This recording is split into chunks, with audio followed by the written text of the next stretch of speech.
अनुपम, looking back, क्या ऐसे decisions थे, क्या फैक्टर्स थे जो पिछले साल में इस फंड के परफॉर्मेंस को ड्राइव किए? सो यस, पिछला एक साल थोड़ा टर्बुलेंट था, डिफिकल्ट था, बट दो चीज़ों ने हमें काफ़ी हेल्प किया इसमें फंड को मैनेज करने में in last 12 months. The first one was our philosophy. तो जो हम क्यू गार्प फिलोसफी कहते हैं अपनी, quality, growth and reasonable price, उसने हमको इस टर्बुलेंट टाइम में सही डिसीजन मेकिंग के लिए नेविगेट करने में आसानी की। So what we believe is that quality, capability drives growth, and growth के लिए स्केलेबिलिटी चाहिए, कैपेबिलिटी चाहिए, साथ ही साथ वैल्यूएशन का डिसिप्लिन होना बहुत जरूरी है। जो हमारा एसेंस है क्यू गार्प का, दैट इज दिस कि you buy good quality stocks driven by very competent management which can grow, which can scale at a reasonable price. तो हमको ये ध्यान रखना है इस फिलोसफी में कि कंपनी की अच्छी कैपेबिलिटी हो, कॉम्पिटेंस हो, उसके अंदर ग्रोथ पोटेंशियल हो और वैल्यूएशन अच्छा हो। और जब हमने ये फंड लॉन्च किया था तो हमने ये कम्युनिकेट भी किया था कि we wanted it to be a true to label multi cap fund. True to label होने का तात्पर्य ये है कि हम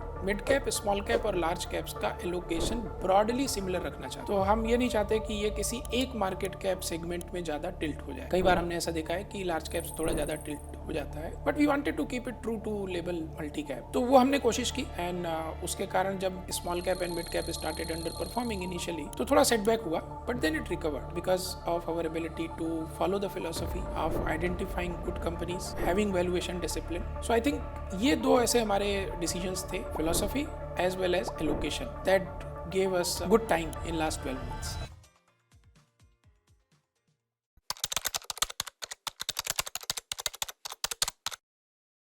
हाय अनुपम, welcome.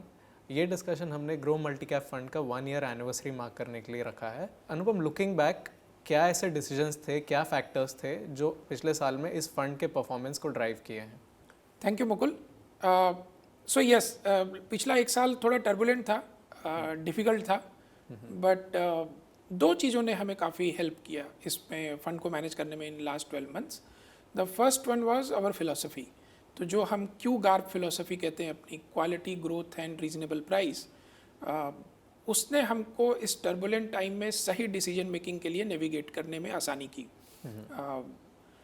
So what we believe is that quality, capability drives growth, and growth के लिए स्केलेबिलिटी चाहिए, कैपेबिलिटी चाहिए, और साथ ही साथ वैल्यूएशन का डिसिप्लिन होना जरूरी है। जो हमारा एसेंस है क्यू गार्प का, दैट इज दिस कि you buy good quality stocks driven by competent management which can grow, which can scale at a reasonable price. तो हमको ये ध्यान रखना है इस फिलोसफी में कि कंपनी की अच्छी कैपेबिलिटी हो, कॉम्पिटेंस हो, उसके अंदर ग्रोथ पोटेंशियल हो और वैल्यूएशन अच्छा हो। तो जो पिछले 12 महीने का हमने एक टर्बुलेंट टाइम देखा, उसमें हमने इन्हीं तीनों चीज़ों पे फोकस किया और उससे हमको सही डिसीजन लेने में काफ़ी मदद मिली। Because in difficult times if you are have a guiding force then it helps, right? So this philosophy helped us in that. अगर आप रिकॉल करें तो जब हमने पिछले साल दिसंबर में फंड लॉन्च किया था, उसके बाद लगभग जनवरी, फरवरी, मार्च में के महीने में मिड एंड स्मॉल कैप्स में काफ़ी करेक्शन हुआ था, and because we have to now deploy in 30 days, तो we had initial setbacks because we had a kind of even allocation, क्योंकि हम ट्रू टू लेबल रहना चाहते थे। और जब हमने ये फंड लॉन्च किया था तो हमने ये कम्युनिकेट भी किया था कि we wanted it to be a true to label multi cap fund. True to label होने का तात्पर्य ये है कि हम मिड कैप, स्मॉल कैप और लार्ज कैप्स का एलोकेशन ब्रॉडली सिमिलर रखना चाहते हैं। तो हम ये नहीं चाहते कि ये किसी एक मार्केट कैप सेगमेंट में ज़्यादा टिल्ट हो जाए। कई बार हमने ऐसा देखा है कि लार्ज कैप्स थोड़ा ज़्यादा टिल्ट हो जाता है, but we wanted to keep it true to label multi cap. तो वो हमने कोशिश की, एंड उसके कारण जब small cap and mid cap started under performing initially, तो थोड़ा सेटबैक हुआ, but then it recovered because of our ability to follow the philosophy of identifying good companies, having valuation discipline. So I think ये दो ऐसे हमारे decisions थे, philosophy as well as allocation, that gave us a good time in last 12 months. Fascinating. अनुपम, आपने Q GARP का mention किया और आपने ये भी बताया कि आप ब्रॉडली क्या पैरामीटर्स देखते हैं क्यू गार्प फिलॉसफी में, बट ये फिलॉसफी एक्चुअल स्टॉक सिलेक्शन में कैसे ट्रांसलेट करती है, उस पर थोड़ा हमें डिटेल में बताएंगे? तो देखिए, हम इस फिलॉसफी को थोड़ा सा डिफरेंट मार्केट सेगमेंट में डिफरेंट तरीके से एग्जीक्यूट करते हैं। तो जो लार्ज कैप्स हैं वहाँ पे भी हम क्यू गार्प देखते हैं, बट जनरली लार्ज कैप्स में हम कोशिश करते हैं थोड़ा टॉप डाउन देखने की, कि किस सेक्टर में हमको अपग्रेड पोटेंशियल दिख रहे हैं, किस सेगमेंट पे हमको ऐसा लगता है या किस सेक्टर में ऐसा लगता है कि यहाँ पे पॉजिटिव सरप्राइज हो सकता है, और जनरली उसके बाद उस सेक्टर या सेगमेंट में हम स्टॉक सिलेक्शन की कोशिश करते हैं। जब मिड एंड स्मॉल कैप की बात आती है तो we do it purely bottom up. तो मिड एंड स्मॉल कैप कंपनियाँ थोड़ी छोटी कंपनियाँ होती हैं, उनका बिजनेस अभी इवॉल्व हो रहा होता है, और उसके लिए ये समझना जरूरी है कि कंपनी में कैपेबिलिटी कहाँ है। तो हम जब क्वालिटी बोलते हैं तो उस क्वालिटी के दो एस्पेक्ट हैं, quality of management and quality of business. Quality of management के दो पिलर हैं इंपॉर्टेंट। पहला है मैनेजमेंट की इंटीग्रिटी, उनकी शेयर होल्डर फ्रेंडलीनेस, कि वो अपने शेयर होल्डर की वेल्थ क्रिएट करने के लिए कितने ज़्यादा कमिटेड हैं, उनका कमिटमेंट क्या है, capital allocation etcetera. And the second part is capability. तो लार्ज कैप्स में क्या होता है कि आपके पास लंबी हिस्ट्री है, कोई कंपनी 20 साल पुरानी है, कोई 50 साल पुरानी है, 30 साल पुरानी है, तो आपके लिए डिसीजन लेना कैपेबिलिटी में आसान होता है क्योंकि एक लंबा ट्रैक रिकॉर्ड है आपके पास। Mid and small cap companies में ये थोड़ा सा ट्रिकी हो जाता है क्योंकि कई ऐसी कंपनियां जिनकी हिस्ट्री ज़्यादा नहीं है और उसमें भी उनका इवोल्यूशन हुआ है। जो कंपनी आप आज खरीद रहे हैं शायद वो 5 साल पहले कुछ डिफरेंट थी, अभी कुछ डिफरेंट हो गई है। So there capability assessment becomes important, और इस पर हम ध्यान रखते हैं because capability drives growth, specially for mid and small cap companies. तो ये हो गया हमारा क्वालिटी ऑफ मैनेजमेंट का जो थ्योरी है on the capability and competence side. The second thing is quality of business. So this second thing, quality of business is important because unless and until that business is scalable and inherently can generate good ROEs, तो उसमें share holder wealth create नहीं होती है। तो हम इन दो चीज़ों पे असेस करते हैं कि whether this business can be scaled और नॉट, कि ये बड़ा हो सकता है कि नहीं। इसमें कई बार mid and small cap companies में ये कॉल लेनी पड़ती है क्योंकि आज ही हमको एकदम क्लैरिटी नहीं होती कि अगले 10 सालों तक ये मैनेजमेंट या ये बिजनेस क्या करने वाला है। कई बिजनेस इवॉल्व हो रहे हैं, तो हम ये देखते हैं कि वहाँ पे मैनेजमेंट की कैपेबिलिटी कितनी है। अगर अच्छा कैपेबल मैनेजमेंट होगा तो over a period of time वो अपना टाइम खुद बढ़ाता है। They find out avenues of growth, right, but the segment has to be good. तो ये दो चीज़ें हम ध्यान रखते हैं कि quality of management and quality of business. The second thing is growth. तो ग्रोथ एक सिंप्लीफाई कि जो हाई ग्रोथ कर रहा है उस पर आप फोकस करिए, ऐसा नहीं है। हम ये देखते हैं कि long term sustainability of growth क्या है। तो जब हम ग्रोथ बोलते हैं तो not necessarily we want to buy the highest growing companies, वो हमारा ऑब्जेक्टिव नहीं है। हम ऐसी कंपनियां ढूंढना चाहते हैं और ओन करना चाहते हैं जहां पे ग्रोथ लंबे समय तक सस्टेनेबल हो, भले ही they are not the fastest growing companies. क्योंकि दोनों में फ़र्क है कि अगर कोई कंपनी आज फास्ट ग्रो कर रही है तो ऐसा हो सकता है बाजार में कि आपको एक तो वैल्यूएशन अच्छा नहीं मिलेगा, दूसरा अगर उसकी हाई ग्रोथ की सस्टेनेबिलिटी ढंग की नहीं है, अच्छी नहीं है, उस पर क्लैरिटी नहीं है, तो इवेंचुअली वो स्टॉक डी रेट हो जाता है, right. So we don't want to do that, क्योंकि री रेटिंग में बहुत पैसे बनते हैं लेकिन डी रेटिंग में बहुत आपका लॉस भी होता है, अपॉर्चुनिटी लॉस तो काफ़ी हो जाता है। तो इसलिए हम ऐसी कंपनियां देखना चाहते हैं जहाँ पे ग्रोथ पोटेंशियल अच्छा हो और वो जो बिजनेस में है अगर उसमें ग्रोथ हो रही है तो उसको प्रॉफिटेबली कैप्चर कर सकती हैं कि नहीं, भले ही वो फास्टेस्ट ग्रोइंग कंपनीज नहीं हो। तो ये कई बार कन्फ्यूजन होता है इन्वेस्टर्स को कि जब हम बोलते हैं growth, does it mean highest growth? No, it means more of sustainability of growth, right, and potential of long term sustainability of growth. तो उसके लिए हम उनकी बैलेंस शीट देखते हैं, उनके कैपिटल लोकेशन, या जिसको मैं कहता हूँ calibrated risk taking of the management, कि वो कितना अच्छा कर पा रहे हैं, तो ये इंपॉर्टेंट हो जाता है। तो this is growth part. And the third part is reasonable price. Valuation is important for investors compounding. ऐसा हो सकता है कि बिजनेस अच्छा करे, वो अपने एक रेट से कंपाउंड कर रहा है, बढ़िया बिजनेस है, अच्छी आरओई है, कॉम्पिटेंट मैनेजमेंट है, लेकिन आपका उसमें इन्वेस्टमेंट ना कंपाउंड करे क्योंकि वो वैल्यूएशन के ऊपर डिपेंड करता है। तो हम वैल्यूएशन डिसिप्लिन भी चाहते हैं अपने पोर्टफोलियोज में। कई बार ऐसा होता है कि स्टॉक लेवल पे there might be some valuation risk and we take it, क्योंकि investing is all about optimisation, right. तो हमको कई बार पोर्टफोलियो में ऐसा ऑप्टिमाइजेशन करना पड़ता है, but at a portfolio level we don't want valuation risk. Okay, तो ये जो तीन चीज़ें हैं ये हम फोकस करते हैं इस क्यू गार्प फिलोसफी में। Okay.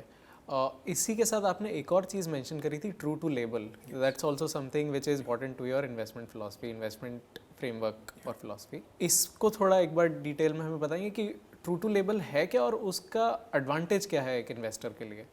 Yeah, that's a good question, and I think this question is pertinent for multi-cap funds. कि exactly what we are trying to do. तो multi-cap name suggest कि आपका तीनों segment में exposure होगा.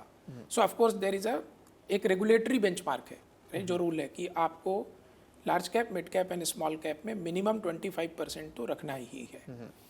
उसके बाद आपके पास बैलेंस 25% बचता है.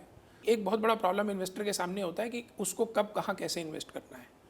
ये एक ऐसा फंड है जिसमें उसको तीनों सेगमेंट का एलोकेशन मिलता है और एक मिनिमम गारंटीड एलोकेशन मिलता है कि भाई हम 25% तो हर सेगमेंट में रखने ही वाले हैं. हमारी अप्रोच ये है कि लॉन्ग टर्म में mid and small caps can actually give you return, तो they are volatile in short term, it's okay. So we want to be kind of evenly allocated and that is why we call it true to label. कि multi cap का मतलब है कि आपके पास सभी कुछ है, लार्ज कैप भी है, मिड कैप भी है, स्मॉल कैप भी है, और आप उसमें एक आर्टिफिशियल स्क्यूनेस क्रिएट नहीं कर रहे हैं कि आपने 25% मिड एंड स्मॉल कैप कर दिया और आपने लार्ज कैप को 50% कर दिया या 45% कर दिया, 45. तो it's kind of not a true to level multi cap in my personal opinion. तो हमारा ऑब्जेक्टिव ये इसमें रहता है और शुरू से हमने ये कम्युनिकेट किया है कि we will be even out. So close to 30% सभी में एलोकेशन होगा, कभी कुछ 33, 34 ऐसा हो जाता है. बट ब्रॉडली अगर आप लॉन्ग टर्म में देखेंगे तो we will be evenly allocated. तो उससे क्या होता है, इन्वेस्टर को ये पता होता है कि उसका एक्सपोजर कैसे होगा, कहाँ होगा, और हमारे अंदर भी एक डिसिप्लिन होता है कि how we need to construct portfolios. And discipline is very important in investing. In fact discipline creates more wealth than anything else, right? Okay. So that's what we want to imbibe in the fund. So discipline creates more wealth than anything else. I think यही आपके जो भी आपने अभी तक philosophy समझाई उसमें ये इंस्टिल किया गया है. I can totally understand. Anupam, क्योंकि एक साल हो गया है इस फंड को, and whenever someone invests उनके माइंड में कुछ थीम्स रहती हैं, कुछ फ्रेमवर्क्स रहेंगे जिसके थ्रू वो इन्वेस्टमेंट करते हैं. तो what were some themes that worked for you last year, some things which didn't work out as well? Would love to know some of them. Sure. So when we started, we kind of focused on 4 themes. One was premium consumption. Second was capex revival, especially from the government. Third was export opportunities. And fourth was banking. So of course banking in last couple of months has done well. Initially it had its own setbacks, क्योंकि concern थे margins को लेके और growth को लेके. पिछले 1-2 महीने में ग्रोथ थोड़ा अच्छी रिवाइव हो रही है धीरे धीरे, so that's good part. Premium consumption has work well for us. तो across the board, whether it is large cap, mid cap और small cap, we have done well. We could have done better, of course. I think certain things we missed in small cap space on the premium consumption side. Export was kind of mixed bag, क्योंकि जो tariff का shock आया when Trump became president, तो उसके कारण थोड़ा de rating हुई on the export side. But overall if you look at on a year to year basis, in certain positions we have made good money, in certain we have not, right. So export side is something that we still continue to believe, क्योंकि Indian companies का capability बढ़ रही है और global opportunities बढ़ रही हैं. तो I think over a period of time this segment will create wealth for us, our investors. And government capex revival हुआ, and in certain segments we did well, but we are yet to see. अभी वो उसका पूरा effect आना चाहिए. तो we believe that this year should be good from a capex perspective, क्योंकि थोड़ा कुछ delayed expenditure था on the government side. So yeah, so these are 4 things that we focused. और इसमें ये चारों चीज़ें अभी भी हम अच्छे से फोकस कर रहे हैं. प्रीमियम कंजम्पशन इज समथिंग जो कि स्टॉक परफॉर्मेंस लास्ट 2 मंथ्स में पोस्ट GST कट अच्छा रहा है. So there we have kind of booked some profit. तो वहाँ पे हमने थोड़ा सा एलोकेशन कम किया है. बट हमको अभी भी ऐसा लगता है कि premium consumption at a price will be a good opportunity for us. Okay, interesting. Anupam, अगर हम स्टॉक मार्केट को देखें, कोई भी एक इन्वेस्टर है, they have a lot of options when it comes to gaining exposure to say small cap, mid cap, large cap. कुछ specific themes भी हो गई, sectoral, thematic funds. इस पूरे basket में, इतने बड़े universe में, why should an investor look at something like a multi cap fund? Yeah, that's a good question. देखिए ऐसा है कि investment decisions are difficult decisions, right, because people are generally not trained for it. तो आपको पता नहीं होता है कि आपका फ्रेमवर्क क्या होना चाहिए उस इन्वेस्टमेंट को डिसीजन लेने का. दूसरा ये होता है कि जितने ज़्यादा नंबर ऑफ डिसीजंस होंगे आपको बनाने होंगे अपने इन्वेस्टमेंट को लेके, उतना ज़्यादा आपके लिए कॉम्प्लिकेशन क्रिएट होगा, और इसीलिए ज़्यादातर लोग रॉन्ग डिसीजंस लेते हैं. तो ये एक ऐसा प्रोडक्ट है जिसमें आपके एलोकेशन की प्रॉब्लम को सॉल्व किया गया है, क्योंकि आपको तीनों सेगमेंट्स में एक मिनिमम एश्योर्ड एलोकेशन मिल रहा है. तो वो जो एक क्वेश्चन होता है कि कब स्मॉल कैप करना है, कितना करना है, कब लार्ज कैप करना है, कब मिड कैप करना है और कितना करना है, उसको इस प्रोडक्ट ने सॉल्व कर दिया है फॉर अ नॉर्मल इन्वेस्टर. और दूसरा ये है कि चूँकि इसमें लार्ज कैप्स भी हैं, मिड कैप भी हैं, स्मॉल कैप भी हैं, तो आपकी वॉलेटिलिटी थोड़ा कंट्रोल्ड हो जाती है as compared to pure mid and small cap funds. तो आपके पास ऑप्शन क्या है कि एक अल्टरनेटिव क्या है कि अगर आप मल्टी कैप नहीं करना चाहते हैं तो आप ये कहेंगे कि भाई मैं खुद से सेलेक्ट कर लूँगा, मैं एक स्मॉल कैप एलोकेशन ले लूँगा, एक मिड कैप फंड ले लूँगा और एक लार्ज कैप ले लूँगा. अच्छी बात है, अगर आप कर सकते हैं सही टाइम पे तो बहुत अच्छी बात है. बट उसमें चैलेंज क्या होता है कि स्मॉल एंड मिड कैप की वॉलेटिलिटी ज़्यादा होती है. तो ऐसा हो सकता है कि जब उनमें वॉलेटिलिटी ज़्यादा हो और आपके ड्रॉ डाउन्स हो, तब आप सही एलोकेशन डिसीजन नहीं ले पाए, and it will hurt you in long run. So that creates problem. So इस फंड में चूँकि लार्ज कैप साथ में है, मिड कैप है, स्मॉल कैप भी है, तो आपके पास वॉलेटिलिटी एक कंट्रोल्ड हो जाती है. दूसरा, आपको बार बार नहीं सोचना है, क्योंकि ये डिसीजन लेना कि मुझे कब क्या कैसे एलोकेशन करना चाहिए for a simple person is complicated decision. कि आप कैसे सोचोगे, या तो आप एक प्रीएम्प्टिव कॉल लोगे कि भाई अगले 2-3 सालों में क्या चलेगा, which is nearly impossible to figure out, right. आपको नहीं पता कि अगले 12-13 महीने में या 2 साल में या 5 साल में क्या ज़्यादा चलने वाला है. और या कि आप प्रीवियस हिस्ट्री देखो, उसके हिसाब से भी आपको लगेगा कि इन्वेस्टमेंट डिसीजन गलत हो सकता है. तो from that point of view it gives you lot of discipline. Even as a fund manager it gives me lot of discipline. मुझे पता है मुझे ये एलोकेशन रखना है, तो मुझे बार बार मार्केट को टाइम करने की जरूरत नहीं है. क्योंकि अगर मैं फ्री हूँ, मेरे को एक मिनिमम एलोकेशन सेट नहीं है, तो मुझे टाइम करना है कि भाई मैं कब लार्ज कैप में रहूँ, कब मिड कैप में रहूँ, कब स्मॉल कैप में रहूँ. And timing the market is the most difficult thing, right? It's nearly impossible. That we have learned over a period of time.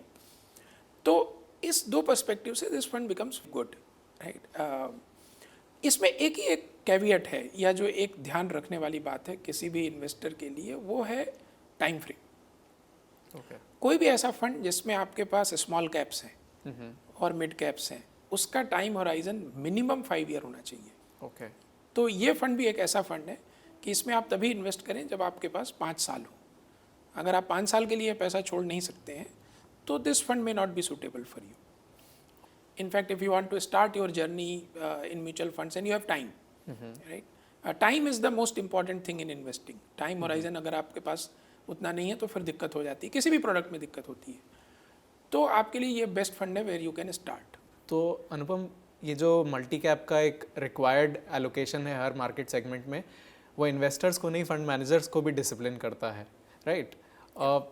Wanted to know your final word on why Groww multi cap fund is suitable for investors and what's your outlook going into 2026. Okay, so Groww multi cap as I said कि मुझे ऐसा लगता है कि जो हमारी philosophy है Q Garp, that gives us the desired discipline and ability to make good investment decisions. So that is one thing कि our philosophy is a sound philosophy which will help us to do a good job for our investors. तो इसके कारण हम अच्छा आगे भी मुझे ऐसा विश्वास है कि हम अच्छा काम कर पाएंगे. तो एक ये कारण है grow multi cap fund select करने का. दूसरा, एज आई सेड कि मल्टी कैप कैटेगरी मुझे काफ़ी अच्छी लगती है, और हम लोगों ने इसीलिए इस कैटेगरी पे काफ़ी फोकस करके एक अपना पहला एक्टिव फंड जो हमने लॉन्च किया in Groww AMC diversified product, वो मल्टी कैप फंड था because of discipline of allocation. तो these two things are I think is going to be important factor for our investors Groww multi cap fund में. Again caveat यही है कि आपके पास minimum 5 year का time horizon होना चाहिए. तो डिसिप्लिन एलोकेशन और हमारी क्यूगार philosophy, I think that makes this product suitable for investors and time horizon is required. Okay, अगला पार्ट जो आपने पूछा है about what is the outlook और what is the view about next year. Calendar year ख़त्म हो रहा है हमारा, तो अगले साल को समझने के लिए इस साल का कॉन्टेक्स्ट समझना ज़रूरी है कि हमारे साथ क्या हुआ. तो काफ़ी चीज़ें हुई. वोलेटाइल साल था ये 2025, starting from change in government in US and different kind of philosophies to govern US and the world and the trade policies, tariff, etc. उसने disruption create किया. इसके अलावा हमारा एक आप कह सकते हैं छोटा मोटा वॉर हुआ पाकिस्तान के साथ, that created some kind of disruption, etc. Middle east went through lot of volatility, और रशिया वॉर भी आज तक ख़त्म नहीं हुआ है, राइट, जो कि चल ही रहा है, ऑलमोस्ट तीसरा साल हो गया है उस वॉर को. और उस बैकड्रॉप में हमने ये देखा कि पिछले साल से 2024-25 का जो Q2 था, तब से जो अर्निंग डाउनग्रेड्स चालू हुए, क्योंकि ज़्यादातर कंपनियां नेगेटिव सरप्राइज कर रही थी अर्निंग्स में, तो अर्निंग्स कट शुरू हुए, जो एस्टिमेट्स कट होना शुरू हुए वो कंटिन्यू रहे. तो पूरा सेकेंड हाफ ऑफ FY25 और अभी फर्स्ट हाफ जो FY26 हुआ है उसमें भी हमने अर्निंग कट्स देखे हैं, एस्टिमेट्स. थोड़ा ग्रोथ में स्लो डाउन हुआ इंडिया में कंपनीज़ में. तो इन सारी चीज़ों के बीच में अगर आप देखिए तो अगले साल मुझे ऐसा लगता है कि is going to be better. कितना अच्छा होगा वो हमें देखना पड़ेगा, ऑब्जर्व करना पड़ेगा. बट ब्रॉडली अगर आप समझे कि पिछले 1.5-2 सालों में हुआ क्या, और ये जो अर्निंग कट्स हुए, डाउनग्रेड्स हुए, एस्टिमेट्स कट हुए, इनका कारण क्या था. तो ब्रॉडली स्पीकिंग हमारे पास अर्निंग ग्रोथ के 3 ड्राइवर्स हैं. हमारा एक्सपोर्ट ग्रोथ, गवर्नमेंट का कैपेक्स जो गवर्नमेंट एडिशनल एक्सपेंडिचर करती है या जो अपेक्स भी करती है, और ब्रॉडली जो एक इकोनॉमी के अंदर कंजम्पशन होता है. अगर आप ध्यान करें तो 2024 के आसपास से अमेरिका में रिसेशन होगा, इस बात की बहुत ज़्यादा प्रोबेबिलिटी बढ़ गई थी. लोग कमेंट करने लगे थे, कमेंट्रीज हो रही थी. उसके कारण हमारे एक्सपोर्ट्स पे थोड़ा हिट हुआ है, स्पेशली मर्चेंडाइज एक्सपोर्ट्स पे. सर्विसेज एक्सपोर्ट तो तभी अच्छा कर रहा था, आज भी ठीक कर रहा है, लेकिन मर्चेंडाइज एक्सपोर्ट की ग्रोथ रेट कम हो गई. फिर उसमें टैरिफ का असर आया, और अभी हम देख रहे हैं कि लेटेस्ट महीने में हमारा थोड़ा एक्सपोर्ट डिक्लाइन है. तो एक ये हिट था हमको कि जिससे ग्रोथ पे कमी आई, हमारी ग्रोथ जो कम हो गई, अर्निंग्स ग्रोथ. दूसरा था गवर्नमेंट एक्सपेंडिचर. पोस्ट इलेक्शन एक थोड़ा सा स्लैक हो गया था. तो वो लगभग 12 महीने चला, 4-5 क्वार्टर्स, और अभी हमको दिख रहा है कि उसमें एक इम्प्रूवमेंट हो रहा है. So that was one second factor. And the third factor was कि थोड़ा जनरली इकोनॉमी में टाइटनेस थी, लिक्विडिटी टाइट थी, almost whole of 2024 and to some extent in 25 also. तो फिर वो धीरे धीरे रेट कट हुआ, लिक्विडिटी आई सिस्टम में, तो उसके बाद थोड़ा कंज्यूमर सेंटिमेंट बेटर हुए हैं. तो इन तीनों चीज़ों को देख के, और प्लस जो ग्लोबल बैकड्रॉप है कि अब ऐसा लग रहा है कि US is interested in doing trade deals, तो थोड़ा थोड़ा धीरे धीरे वो चीज़ें भी सही रास्ते की तरफ जा रही हैं. Hopefully there will be a good trade deal with us. तो अगर आप इन सब चीज़ों को देखें तो ये लगता है कि pain is kind of bottomed out.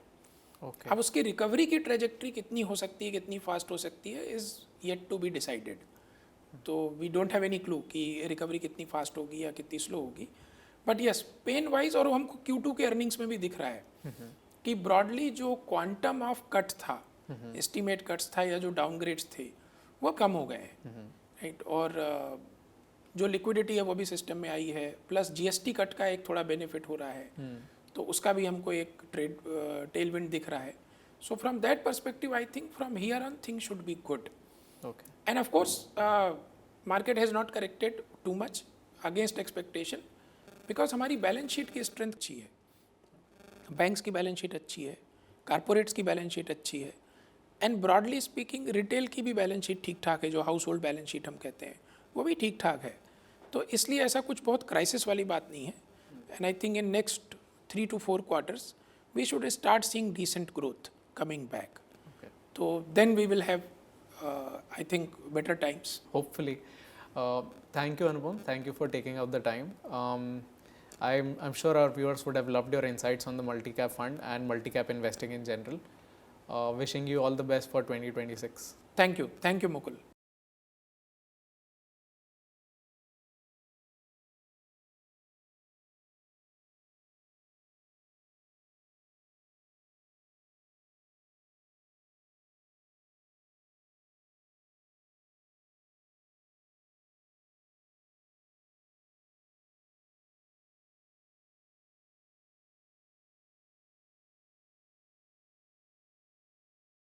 Mutual fund निवेश बाजार जोखिम के अधीन है। योजना संबंधी सभी दस्तावेजों को ध्यान से पढ़ें। Mutual fund investments are subject to market risks. Read all scheme related documents carefully.